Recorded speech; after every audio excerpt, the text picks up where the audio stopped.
Friends, welcome to my channel. மகாநதியில் upcoming என்ன நடக்குதுன்னு பார்த்தீங்கன்னா ஒரு வழியாக சாரதாவுக்கு விஜய் உயிரோடு தான் இருக்கார், பேத்தி இங்கே தான் இருக்காங்க அப்படிங்கிறது தெரிஞ்சிருச்சு. ஒரு வழியாக காவேரி விஜய் மீட் பண்ணிக்கிட்டாங்க.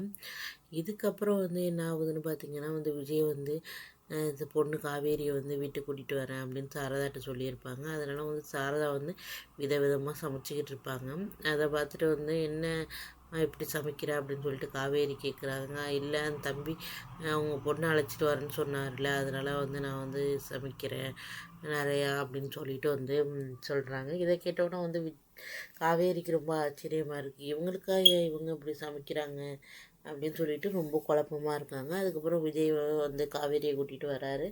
வந்தோடனே 3 பேரும் ஃபேமிலியாக இருக்கிறத பார்த்து சாரதா ரொம்பவே சந்தோஷப்படுறாங்க. எப்படியோ ஒரு வழியாக இதாகிட்டாங்க. இதேபடி நம்ம காவேரிக்கு எல்லாம் நினப்பு சேர்ந்துட்டா நல்லாயிருக்கும் அப்படின்னு சொல்லிட்டு வேண்டிக்க. இதுதான் பார்த்திங்கன்னா அப்கமிங்கில் நடக்குது ஃப்ரெண்ட்ஸ்.